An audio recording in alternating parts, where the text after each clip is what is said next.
Hi there, you're listening to the Bigfoot Society podcast, and I'm Jeremiah Byron.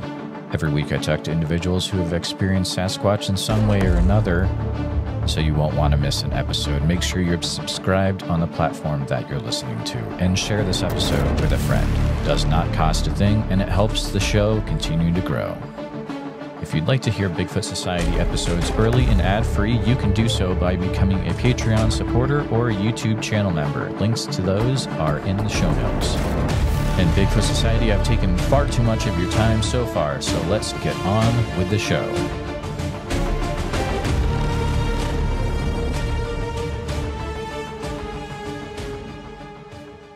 All right, Bigfoot Society, we've got the privilege of talking to Austin Brown tonight. He is from the great state of California and a mutual friend through Tate Hieronymus. How's it going tonight, Austin? It's going pretty good, Jeremiah. Doing even better now. Thank you.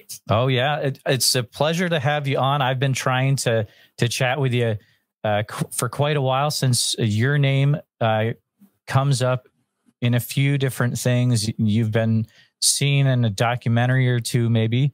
But you've got some really interesting stories. So just very, very pleased to talk to you tonight. Is there anything else that the listeners would need to know about you before we get going, Austin? Oh, thank you so much. No, I just so appreciate your patience and your persistence. You've been very patient with me, and I haven't been getting it back as much as I should. But no, I mean, I can kind of start off with how I met Tate, if you like. Absolutely. Yeah. So let's start with, the first story. How did you meet that crazy guy, Tate Hieronymus, and kick off all this Bigfoot stuff? Yeah. So it was kind of my first excursion away from home, around 18 or 19. And my friend was going to go to Mexico for 6 months and kind of live cheaply. And the dollar goes really strong over there. And we ended up getting an apartment together, not for 6 months, but for over a year. And I ended up staying there for 3 years. But being in Mexico, like I said, the dollar is super strong, and rent there was super cheap, and utilities were super cheap, and expenses were super cheap. So we split a place for, I think, $100 a month. Like, so it was like $50 a month for each of us, and then 50 on top of that for utilities, maybe little groceries here and there. And that was my other friend, completely different friend. But basically what happened is The Dark Knight Rises had just come out, and we were going to go see it in the theater, and we were going to meet up with a group of friends. And so we went to see The Dark Knight Rises, and of course it was fantastic. And we had a group of friends, and they introduced us to this person, Tate Hieronymus. And it was at that time that I discovered that he had watched The Dark Knight Rises like 5 times already within the span of like a few days. And I began to understand that he's a bit of an enthusiast, right? And so as we sort of lived in Mexico, sort of side by side, he lived a few miles away from me. He would invite me to stuff. You know, I've always kind of been an introvert, kind of a stay home on the computer or playing video games or watching movies or this or that. And Tate's a little like that too, but he's more of an outdoorsy type.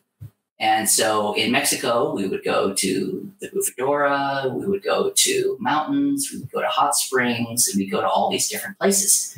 And he began to describe to me sort of his history and his fascination and his interest with Bigfoot.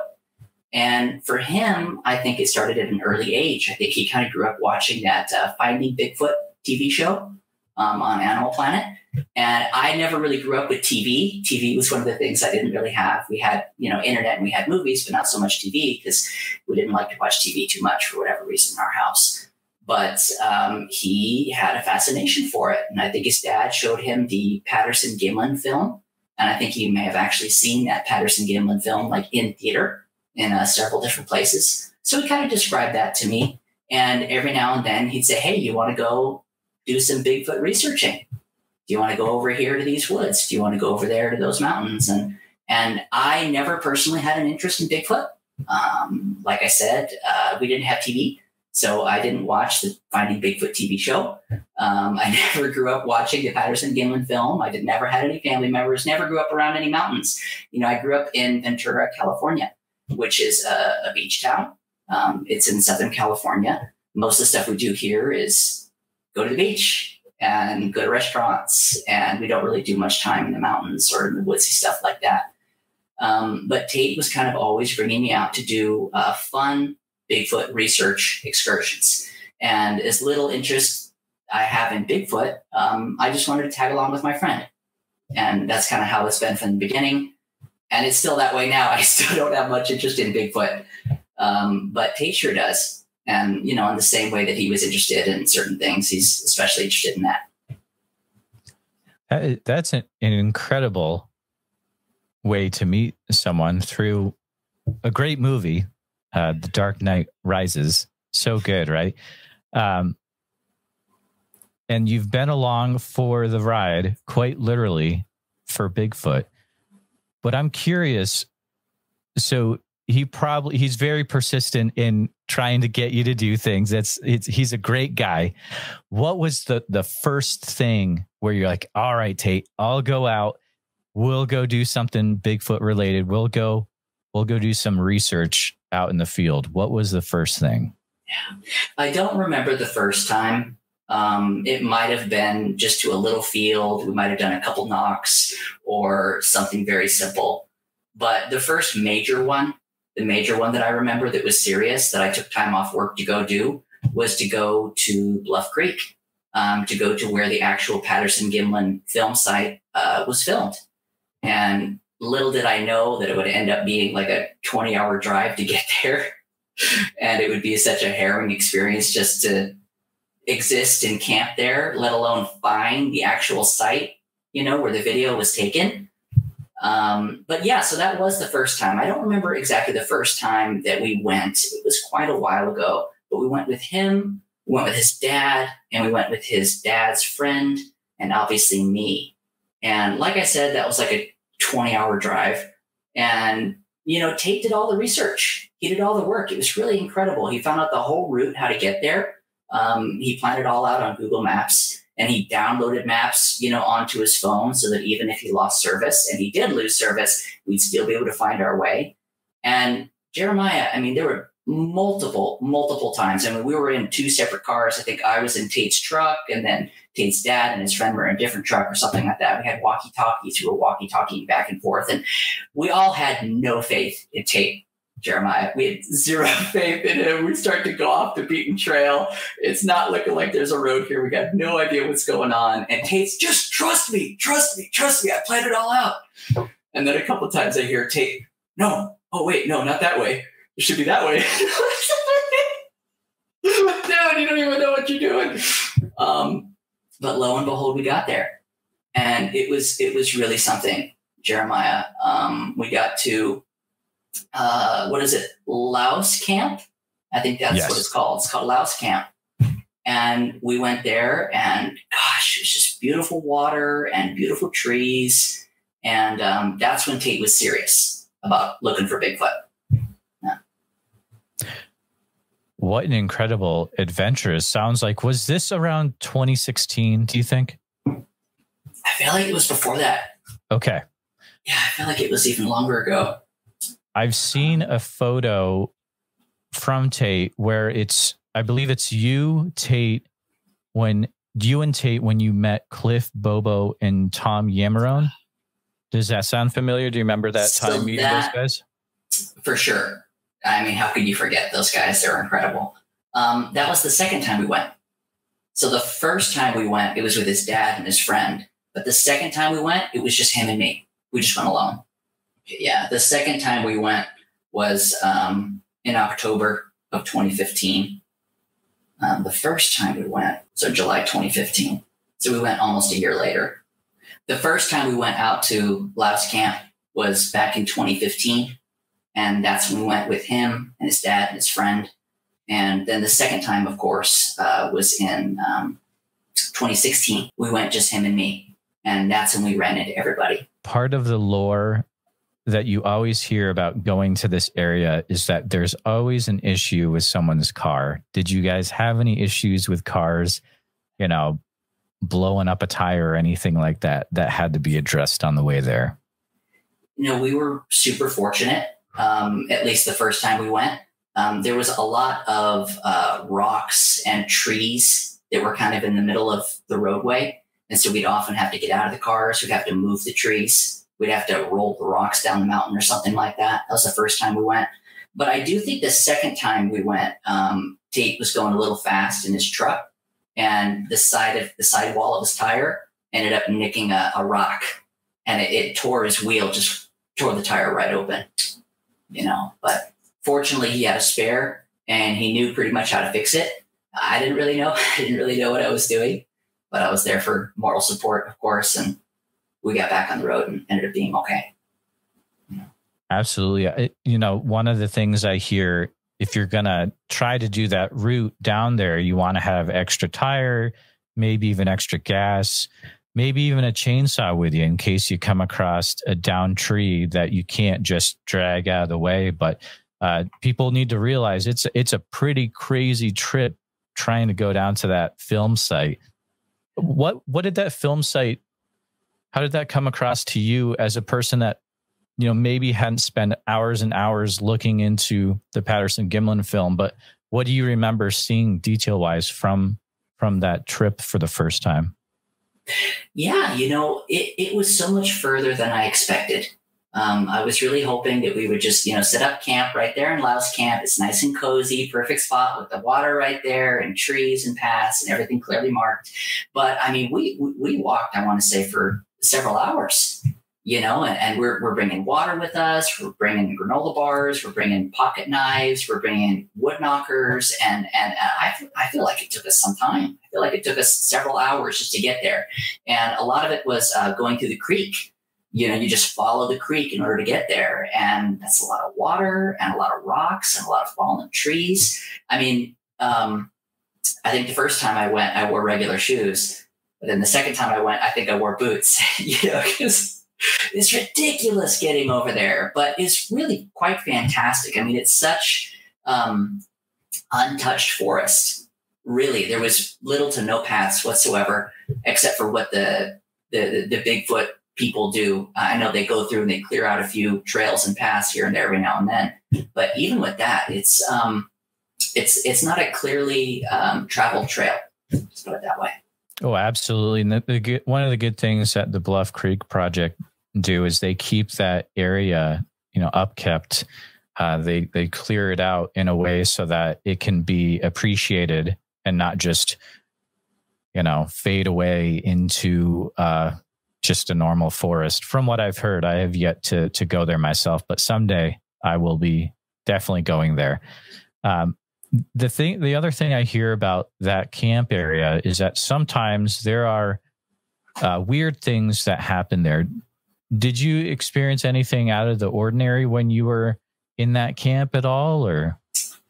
Not really, Jeremiah, not me. When I go out for these things, I'm kind of tagging along with Tate and I'm being a good friend, but honestly, I'm there just to camp and have a good time. So I'm not really, I'm paying attention. I am, I would be cool if I saw a Bigfoot or a Sasquatch, but I don't want to see it nearly as much as Tate does or hear as much as Tate does. So I'm not perceiving the events around me with that in mind per se. I'm perceiving it just like I'm camping. Personally, I didn't really have anything funny or strange happen. I did hear, Tate he's having a hard time sleeping. And I think on the first night that we were there, he felt like something was hovering over the tent. Now, of course, it's late, it's night, it's 2:00 in the morning. You've had this long 20-hour drive and you're looking for Bigfoot. So every shadow you see is going to be something. But there was another friend, he heard something as well. And he felt like something was hanging over the tent. But he was in a completely different tent. So that kind of freaked me out a little bit. But I believe that people see what they want to see and hear what they want to hear. And I wanted to see nothing and hear nothing. So I was fine with myself. And they can see and hear whatever they want to hear, but it didn't really make much difference to me. That's amazing. It's from what I've heard, it's an interesting area because it's surrounded by water, and it's almost like people will say they hear voices in that area sometimes. So it can really lead to some interesting things to happen. Maybe even some things happening inside your head too. Who knows? But yeah. I mean, if you listen to it enough, and I think if you're in that state of mind, you really can hear stuff. You really can. But I think with me is that I think I'm actively tuning that out. I'm just trying to sleep, I love it. Did you get to the point after that first trip where, sorry, let me ask. So did you guys have any Bigfoot interactions that first trip to Bluff Creek? No. Okay. Nada. The first time we went, I think the biggest interaction we had is Tate gave me this wood knocker.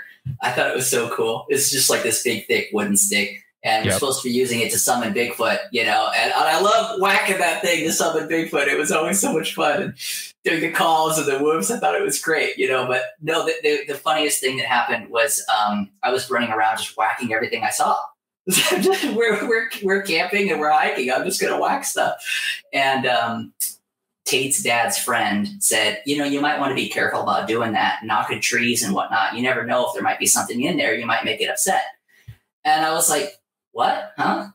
I just kept on knocking around, And the next thing I know, Tate's dad screams out in the middle of the forest. And Tate's dad's friend does the same thing. He starts screaming too. And we're like, what's going on? What's going on? They start running ahead of us. And they're like, get us the heck out of here. Get us out of here. Get us out of here. And we're running like far away. What are we running from? I don't even know what's going on. They were getting stung by hornets over and over and over. No. And they're the kind that don't like sting you and then go away and die. They just keep on stinging you. But fortunately, I didn't get stung. Tate didn't get stung. But Tate's dad and Tate's friend, they got walloped. You should see their back. I have pictures. They were like so red. But of course it was my fault, right? Because I'm the one who was knocking the stupid things and they even told me not to do it. So to this day, I apologize, but I still think it's funny. There's a life lesson to learn. Only do a few wood knocks and don't be careful not to hit the hornet trees. You don't want to unleash a barrage of hornets on your friends. That is wild. After the first trip, did you start to get into the finding Bigfoot stuff at all, or still you're not really that much into it? Or a little bit, yeah. I mean, I had already put all this time and energy and effort into it. I had already taken time off work. I'd already, lost sleep and lost gas and lost this and lost that from my friends. So I started getting into it a little bit. I saw a few episodes of Finding Bigfoot.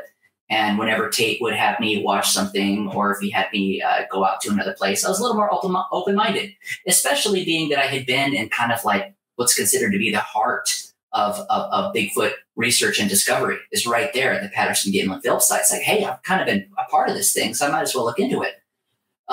It never really caught on for me 100%. It's just kind of like whenever I go, I think about it. But whenever I kind of come back home, I kind of dial back, I do my own thing. But it's certainly interesting, how many generations of people have reported it and how many different civilizations have reported it. And I think what gets me the most is people that have nothing to gain and everything to lose by sharing their stories. You know what I mean? Perfectly credible people in their town. They're totally straight-laced. They're a sheriff or a deputy or something like that. And they can't afford to have people thinking that they're crazy. Yet they still come forward and confess their stories. Oh, absolutely. I mean, and personally, those are the type of encounters and witnesses I love to talk to the most. The gentleman who's a retired law enforcement official, and he has nothing to gain by telling his story, but yet he had an encounter for sure. I asked the question earlier about if you started to get into finding Bigfoot in order to kind of get to another question, which was, so let's talk about the time when you went with Tate, and I guess you randomly would have run into Cliff and Bobo and Tom Yamarone. And did you recognize who Cliff and Bobo were, or how did that go? Okay, so I totally did. So the way that it happened is that Tate and I were going to go again. This time it was just going to be him and me. No dead weight, no dad's friends who were going to get there a little bit quicker, maybe 15 hours instead of 20.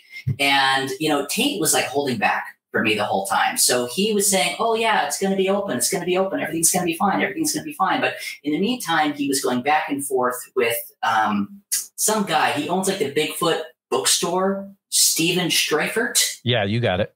Steven Streifert. He's going back and forth with Steven. Meanwhile, little did I know, he's going back and forth with Steven, and Steven's saying, oh yeah, the gate's probably closed. You probably can't even go in there. It's cold. It's going to be like snowy or icy or muddy or unsafe or something like that. And they're not going to let anyone go through. But Tate was just leading me along as if everything was perfectly fine. And so we finally get there to, Willow Creek is kind of that town in there. Sure. And we're buying beer and ice and we're getting everything. And Tate's like, oh, good. It might be open. I was like, what? It might be open? What are you talking about? He's like, oh, nothing. I've just been talking with Steven Streifert and it's all good. We're good. That's so awesome.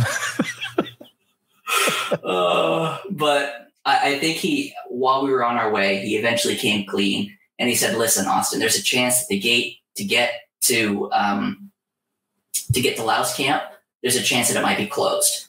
But if it is closed, there's another route that we can take. It's only going to take us 5 more hours to get there.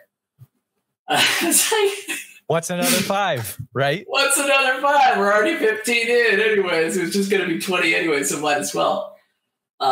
So we show up there and we see that, were they camped there first? Yeah. I think we saw when we went to Louse Camp, there was already someone who had set up camp not too far away from us. And we said, oh, wow, someone else is here. That's interesting. But they weren't there at the campsite yet. And then we started setting up our own camp. We started setting up our own tent. And next thing I know, I think it was Cliff Barackman who came and introduced himself. And they were asking us if we needed any help. And like in that moment, Tate just went like full poker face. I mean, he was different. He wasn't like he was talking to like a random Joe Schmo normal person. He was talking to Cliff Barackman. And I think I didn't connect it until I saw how Tate looked. And then I saw Cliff and I was like, oh, wait a minute. That's the Finding Bigfoot TV guy. What? Did you say that out loud or was that in your mind? That was in my mind. Okay, good. Right. As much as I wanted to. But no, I think the first thing he did, I think he offered me a beer. And he asked me, he said, do you want domestic or do you want an import? And I was like, domestic means like local, right? Well, I want something bougie and different, so I'll go for an import. And the only imported beer that they had was Pliny the Elder, which is like a fantastic beer. It is, yeah. And it just so happened to be like their last one. And they offered their last Pliny the Elder to lowly Austin Brown on the first day of him camping next to them. Wow. That was super cool. That is very cool because that stuff is hard to get from what I've heard. And that was Bobo there as well? Yeah. Bobo was there too. I think we were trying to move the a picnic table. And I think Bobo, I mean, he's such a big guy. He just offered to help. And, there were like 2 or 3 of us on one half, and he just took like the whole other half. We just carried it over to a mutual spot. And I think they said, well, hey, once you guys kind of finish setting up camp, once you guys get kind of settled in and tucked away, you want to come over and by the campfire, we're going to have some beers and some food. You want to swap Bigfoot stories and get to know each other a little better? And we were like, yeah. Wow. Hitting the Bigfooter lottery is what that was. That's awesome. Yeah. But it was Cliff Barackman, Tom Yamarone, Bobo, like you said. I feel like there was 1 or 2 more guys. I'll have to send you a photo. Did Tom bust out his guitar and play Roger and Bob or anything like that? He sure did. Okay. You know, he did that. I think Bobo was going to be leaving. Bobo was going to go home. We were staying for a couple more days. And I think that that's the song that he used to play Bobo out. And so as, you know, Bobo's getting in his car, Tom Yamarone is Roger and Bob, yada, yada, yada. And he's getting in his car and he's driving away and he serenaded him all the way down the road. Oh my goodness. That's just like from a movie, which for listeners, if this sounds familiar, if you've seen the movie Willow Creek with Bryce Johnson and by Bobcat, that song is in that movie, and Tom Yamarone is in that movie playing the Roger and Bob Went Out That Day song. So there you go. It's a horror movie, so, you know, don't watch it with kids unless your kids are into that, but whatever. They were awesome guys, Jeremiah. I mean, they were seriously cool. They were very open. They were very forthcoming, but they also listened. You know, they weren't just interested in their own stories and what they had going on. You know, they asked me about me. They asked me about my life and my experiences, and away from Bigfoot or Sasquatch or anything like that. They just kind of had a really good down-to-earth quality, you know, or a real connection. Were they able to tell you anything about that area that kind of opened your eyes to it? Do you remember if they told you any cool anecdotes about that area? Or I wish I could remember. I don't really remember. I just remember the enthusiasm and the interest. I was just there to camp and drink beer and do a little hiking and just have a good time. But I mean, they were analyzing the ridge lines and the rocks and the path of the water and the weather and, you know, north and south and magnetism and migratory stuff. They're so knowledgeable. I mean, between all of them, they knew so much.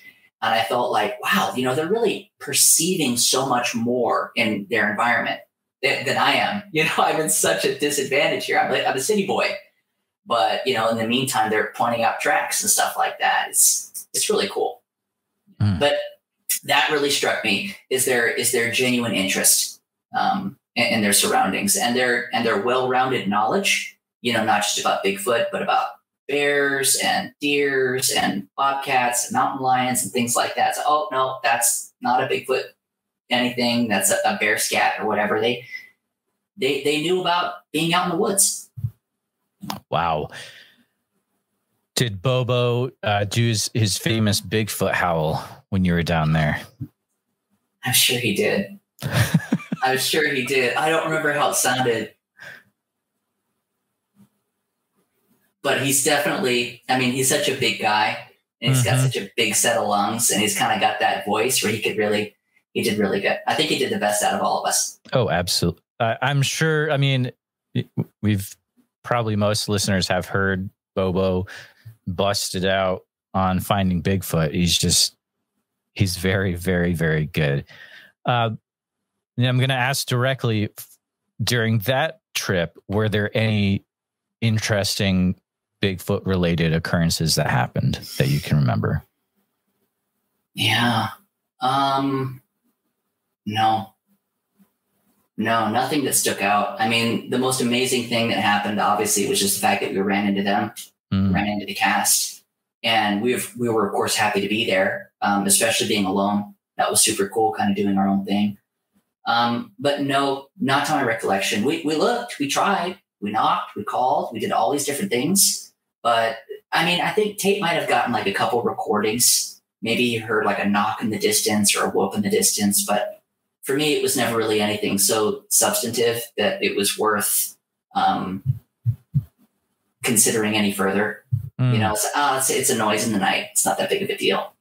Yeah. And unfortunately, that's the way a lot of them go. You know, 99 times out of 100, you get nothing. That's what Tate tells me. And I'm not going to go too far into it, but we had stuff happen in our Iowa trip last summer, and that's exactly what Tate said to me. He was like, you know, this isn't normal.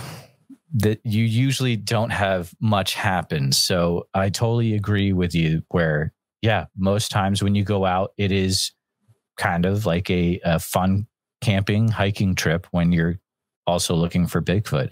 But another thing that I heard about you, Austin, that was interesting is you were involved with a hike from the 12N13 bridge up to the film site. And you had, it was Tate, I think Robert Leiterman, Rowdy, and Ian was there as well. Do you remember much about that experience? Yeah, that was great. Those guys were absolutely great. Really love Robert, really love Rowdy. Absolutely fantastic guys. And again, super knowledgeable about areas and spaces and evidence and tracks and all that. I don't really remember anything super substantial. I was just so impressed by their enthusiasm and sacrifice in a kind of like a career of spending time and money and gas to find something that we haven't really found yet. You know, they really have that sense of mystery in them. And I really got that kind of like adult sense of curiosity from all of them. You know, they were like little kids out there in the woods. They were just having a blast.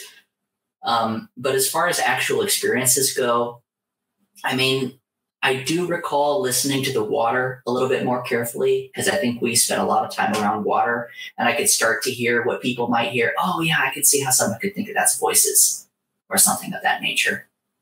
But no, we just had a really good time. It's a good thing to point out. I mean, your viewpoint of that is very interesting. It's truthful. You know, a lot of people, when they get into Bigfooting, they are, you know, definitely sacrificing their resources, their time in hopes of uncovering some greater mystery. And there's not many of those left today in our world, if you talk to most people. So that's a very cool observation that you had. There is an interesting account, and I'd like you to share as much as you can remember. When you and Tate went down to Southern California, I believe it was Southern California, correct? It was the Sierra Nevadas. Absolutely, yeah. And feel free to share kind of what happened. It's an interesting account that I think some people may have seen, but I would love to hear your thoughts about it. Absolutely, yeah. So, I mean, ever since it happened, I thought a little of it when it happened, but I really didn't think that much of it. But ever since then, multiple videos have come out, and people have had interviews and analysis, and they've interviewed me, and they think that it might be like a genuine experience. But I'll just kind of like walk you through the details of as much as I can remember at the beginning of the day. We were meeting up with another Finding Bigfoot person, Matt Moneymaker. So Matt Moneymaker was doing this thing where he collected like 5 or 6 different eyewitnesses, people who had seen some sort of something going on with Bigfoot. And Tate's experience that he had is that he had found what he thought might be a track. And he took a picture of that track on his phone. I don't think he had any casting materials at the time, but he took a pretty good picture and it looked pretty good. And I think he shared that with Matt Moneymaker. And I think also Cliff Barakman had suggested to Tate when he was asking about areas to look at, he suggested, why don't you go over to, so it's this whole area where it's kind of like in the middle of this California desert. And there's this big mountain. And a lot of people kind of go up and down the mountain. They've got ATVs, they've got dirt bikes, they've got Jeeps, they've got trucks. It's one of those trucking up and down sort of places. And it's also a big hunting ground during hunting season. And so when we were going around with Matt Moneymaker, we went to this site over here to see kind of where that person saw that thing. And then we went to that site over there to kind of see where that person saw that thing. And we kind of just bounced around. And we finally landed with Tate's experience going over to Gorman and Hungry Valley and trying to find where he found the track, because Matt Moneymaker wanted to know, okay, where did you find this track? Let's go take a look at it, see if it's still there, see if there's any more evidences. And there was nothing. We drove all the way out there. We drove all the way up and down and all around, and I'm bouncing all around, and it's like 6 or 7 at night. We've been at this all day. I'm tired. I'm ready to be done. I've already been humoring everyone else's experience, and I don't even want to humor Tate's experience. I just want to go to sleep. And there was like nothing. There was no other evidence. We couldn't find the track. We couldn't find any other tracks or any other evidences. And so we thought, well, why don't we just kind of take a look at what it looks like at the very top of this hill? We're already here, kind of near the bottom or near the middle. We might as well keep on going up. And so we kind of just caravanned up. So Matt Moneymaker was in like his Land Rover, and he was going super fast up. And Tate was in his little Honda Ridgeline, and we're bouncing up and down. And Jeremiah, like from the bottom to the top, it's like an hour and a half. Not because of incredible distance. I mean, surely it is distance and elevation, but mostly because all the bumps and crannies and impossible turns and getting through, you have to go like 5 miles an hour. Because if you go any faster, you bounce around so much you can't even stand it, or you feel like you're going to fall off the cliff. And so we go all the way up to the top of this stupid cliff, and these guys are just kind of talking and sharing stories, and we're just kind of saying our final goodbyes before Tate and I decide, okay, we're going to spend the night at the top of this mountain, the top of this cliff, at the top of Hungry Valley. And you could really see everything up there. I mean, you just look around, you see city, you see mountain, you see desert. It's really absolutely fantastic. And it was a beautiful evening. I mean, it was kind of warm at first, but then it started getting colder and colder and colder. And the guys left. Matt said his goodbyes. All the other eyewitnesses said their goodbyes, one after another. And so Tate and I start setting up camp. And I think the way we did it is he pulled up his truck. And at first we were kind of sitting in his truck, just kind of gathering our things, getting the items ready and whatnot, and getting out any beverages we might want to enjoy while we're trying to set up camp. And that's what I wanted to do. I just wanted to kick it at camp and just have a good time and drink a few beers and be done for the day, because I had a long day and I was just kind of ready to, maybe let's do something tomorrow morning, And about 9 o'clock at night, I think we kind of got our tent set up a little bit. And Tate's like, well, right now is a pretty good time. It is hunting season, so we had passed multiple different hunters, in their orange jackets and their sniper rifles and their ATVs. It's funny because they wear camo and then they wear the orange jacket on top of it. Wait a second here. This doesn't really match. But from the hunters up to where we were, I mean, it must have been a half hour or an hour distance. And so there was nobody around. It was just me and Tate in the campsite. And around 9 o'clock at night, and Tate's like, why don't we go do a couple knocks, do a couple calls, and then we'll call it a night. And I think I said, why don't we just call it a night right here? We've already had such a big, long day. Why don't we just try it in the morning? And Tate was like, come on, dude, we're already here. We made all this effort to be here. That's all the more reason to, while we're at it, we might as well do a couple knocks and a couple this. And he's always been that way. He's always been much more of an optimist, and I've been much more of a pessimist. So I'm the most reluctant Bigfoot researcher that I know, but I still go along with it because I love Tate, and who couldn't love Tate? And so what we did exactly is we're camped up at the top of the mountain. I think what we did is we kind of went toward the sign. And so that's like the site of where we're at. And it's dark enough so that it's not pitch black at night, but it's pretty darn dark. I mean, you could see the ground in front of you, but that's about it. And it was starting to get cold, so I put my jacket on, I put my hoodie on. I don't think I had earmuffs, but I kind of cinched my hoodie to try to trap as much heat in as possible. So I couldn't hear that much. And to be honest, Jeremiah, I'm not that great of a hearer to begin with. I think I've kind of blown out some of my hearing through loud music and concerts and whatnot here and there. And on top of that, I'm not really trying to hear anything. So anyways, we start to kind of go down. There's this one little spot that kind of leads down the mountain. And so we're going down in the opposite direction of where we came.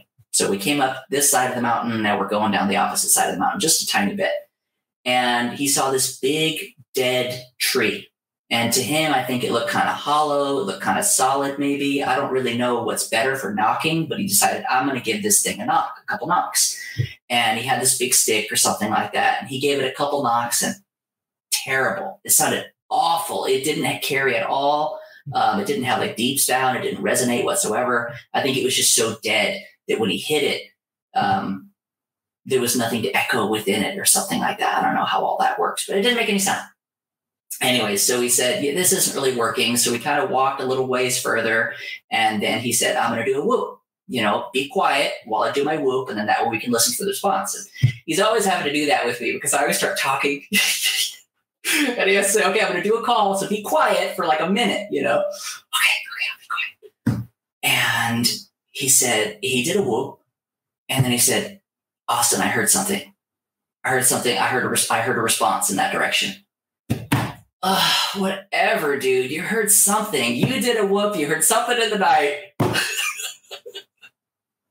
Whatever, bro. And he said, let's just walk back over the ridge to see if we could see where it came from. Because he said very distinctly it came like from the left of where we were. So in order to see over the left, we would have had to go up, kind of back up the mountain. But we had to go back the way we came. So we started going back the way we came. And we curved up. We've got our headlamps on. I'm only seeing like the ground in front of me right here, so I can just kind of walk clearly. And as we're walking up, there's this big old dead tree. I mean, absolutely blocking our way. It's just a massive fallen tree. And it's kind of like diagonal in this way. And I kind of approach it a little bit on in the middle left side of it. And then Tate kind of approaches it on the middle right side of it. And we're like, well, this is like as far as we can go. And this is got a good view of the rest of the mountain or valley. It's up. It's the highest part of the mountain from where we're at. And so as we're scanning the ridge to see whatever it is that Tate didn't hear, as far as I'm concerned, I see a pair of eyes in the middle of the night. Just while I'm sort of scanning the ridge, there are two big, bright, yellowy, orangey eyes just staring right back at us. Like it was already, when we scanned the horizon and saw it, I mean, it was already locked on us. It had already been looking at us the whole time. And this is just kind of a personal thing, Jeremiah. Ever since I was young, I kind of had always this thing about seeing eyes in the middle of the night. I don't know if you ever thought of it or if anybody else ever thought of it. It might be kind of a familiar meme or something that they use in scary movies or whatnot. But I always said to myself, if I ever see eyes in the middle of the night, that's going to be time to go. It's going to be the craziest thing. But there it was, right there. And when I first saw the eyes, man, what was running through my head? I thought that I was imagining it. I thought that I was seeing the same eyes that I saw like when I was a little kid, when I was worried about seeing eyes in the middle of the night staring back at me. Because, man, Jeremiah, it wasn't just looking in our direction. It was looking at us, staring right at us. And so the first thing I said, I was like, Tate, what is that?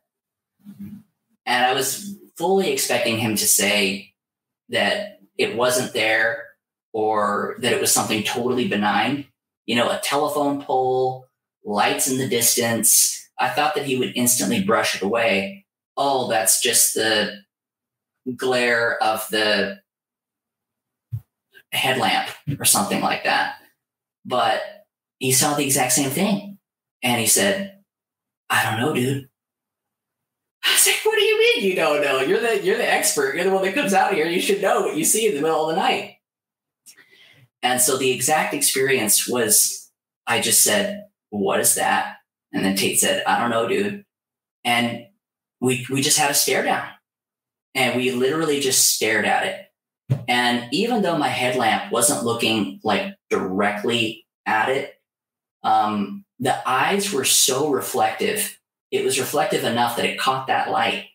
And I mean, they were just big and bright as day. And I thought that they were like 50 feet away.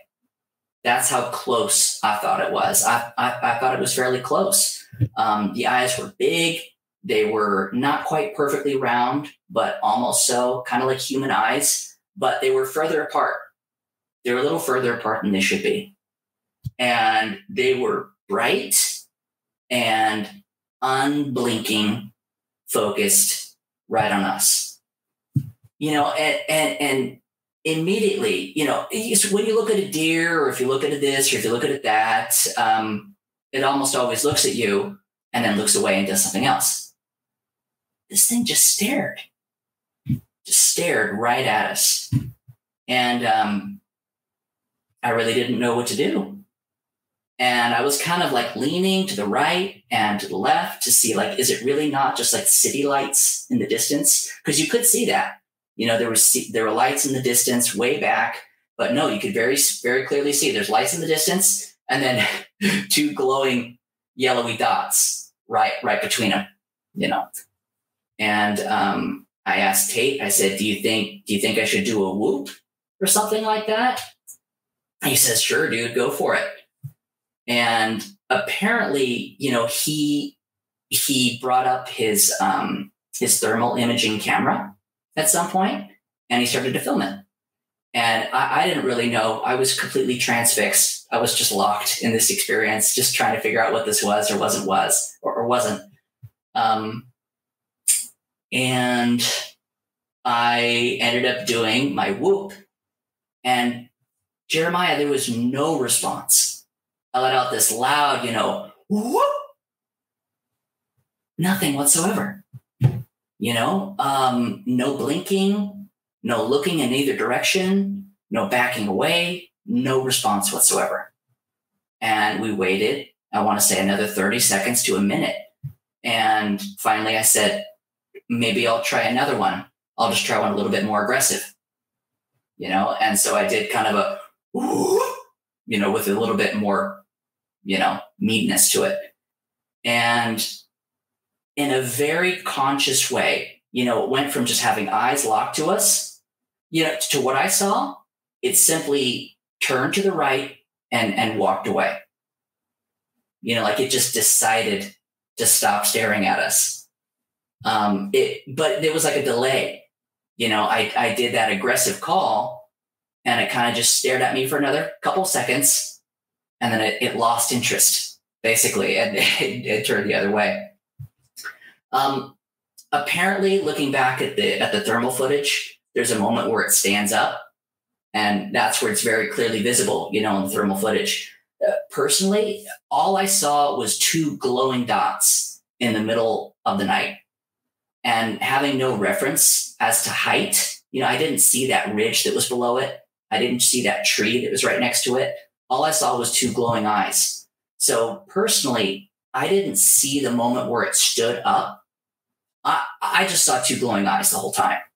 And then and then a couple seconds after I did that second whoop, it just turned away and went back wherever it came. Yeah, it was super weird. The whole time that it was there, I really got the sense that this wasn't some dumb animal acting on instinct. You know, this was something that was deciding to look at us. And, you know, while I didn't hear the whoop, I didn't hear, you know, what it called to Tate. Tate heard it. Tate heard something that caused us to go in that direction. And then we went in that direction. Something was already looking at us. You know? That's pretty. It never blinked. It's crazy, but yeah.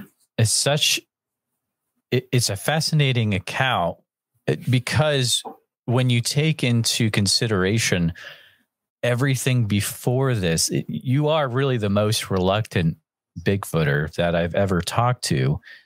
Being able to talk to Cliff and Bobo randomly and then having this experience. And at this point, you're still not really into it. You're like, I'd rather go to have a beer, turn in for the night. But I mean, after this happened, did you guys get any sleep? Or I bet Tate was just revved up, dude.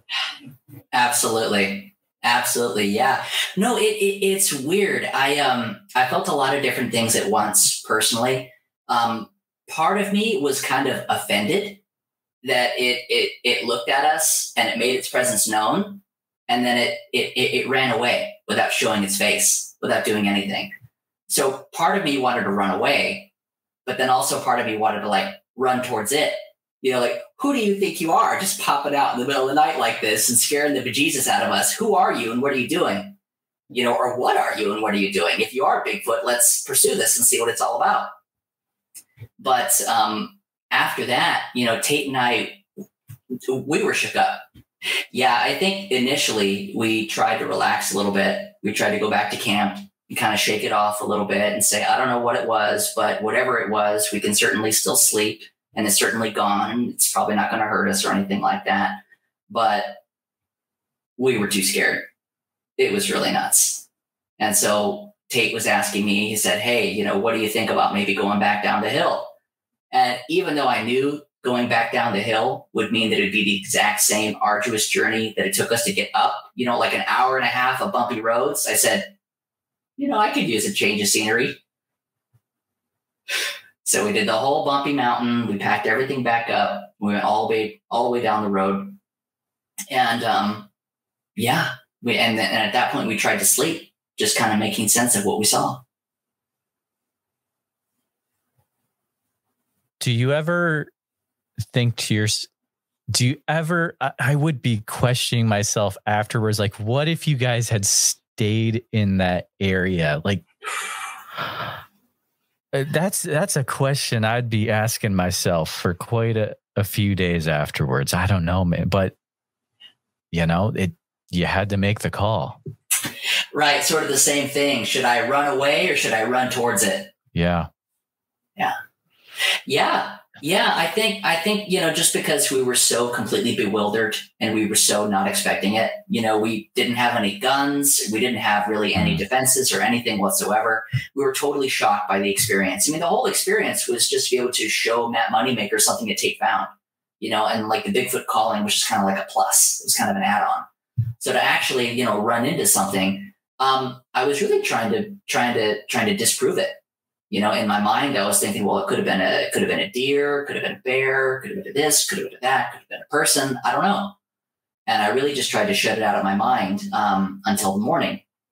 And at that point, even then, I said, you know what? We saw something creepy and scary in the night, but a lot of things are creepy and scary in the night. It could have been anything. I don't know what it was. But it was only upon like further inspection of the evidence, seeing actually how far away it was. Turns out it wasn't 50 feet away. It was like 300 feet away. You know, we literally like took a tape measure that was like 15 feet long or 20 feet long. And we just, you know, one person stood and held the metal part of the tape measure. And then the other person took the tape part of the tape measure. And we just went back and forth and back and forth. And we thought, this is crazy how far away it was. It must have been large. It must have been a large animal or thing, whatever it was. And when we went over to where it would have been standing, because Tate saw on the thermal imaging camera on the FLIR, he saw something on there where he didn't see that before. He didn't see the thermal image in the FLIR live as it was happening. He only saw that portion of it like the next day when he was looking at the footage. Because it's too hard to like have one eye open and focusing on the eyes and then another eye trying to film it with your FLIR or whatever. It was too much. And so he said, wait a second, there was something there, you know, for sure. And it stood up. And on that FLIR, he was able to see that, oh, there's a ridge right here and then there's a tree right here. So we were able to go to the exact spot where it was, next to the ridge and next to the tree. And we saw that there's like a straight drop behind that tree.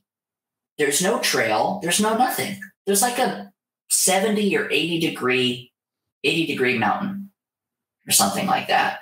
And we're just thinking, what what in the world could it have been?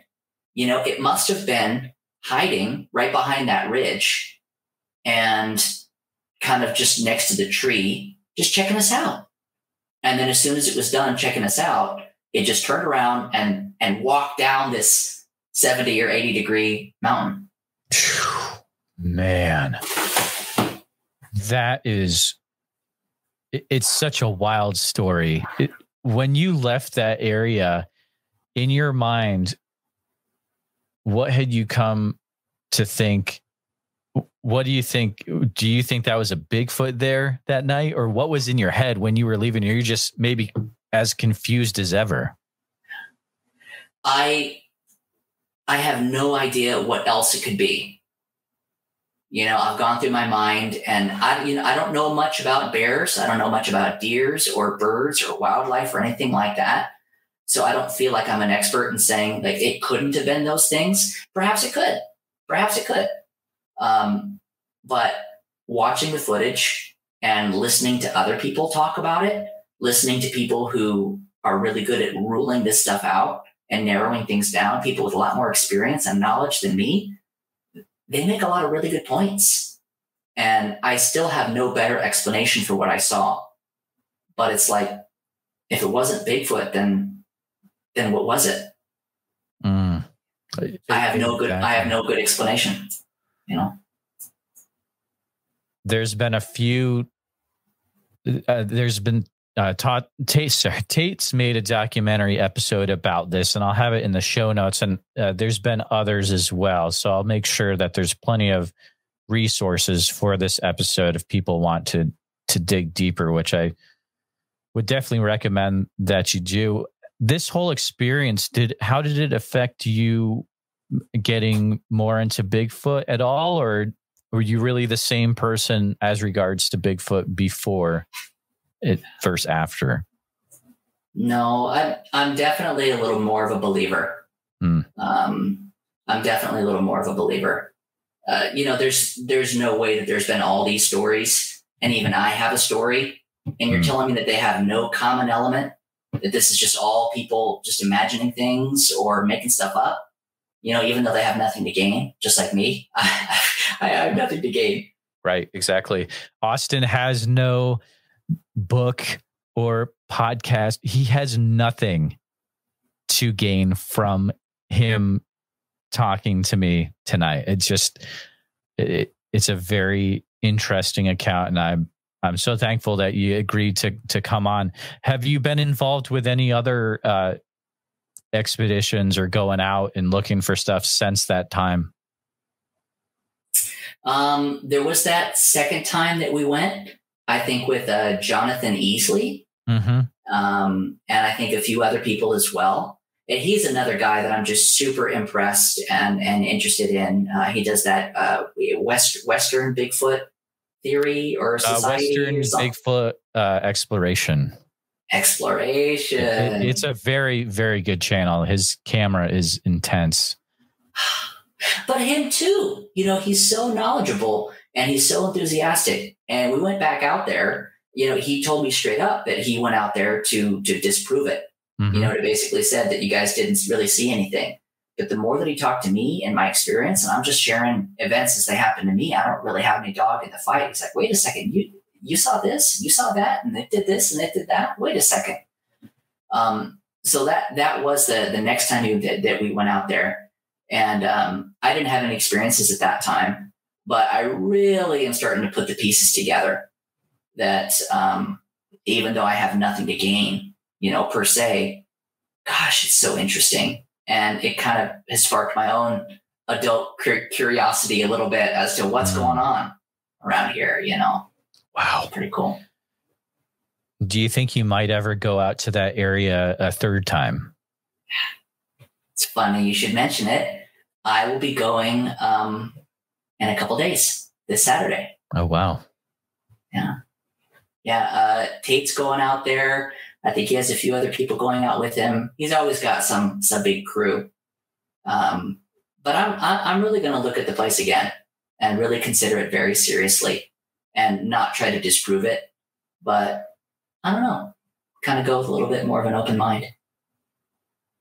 Yeah, it'll be interesting to see what occurs. This will come out probably after that trip, but I'll be very curious to see what you guys notice after a third trip out to that point.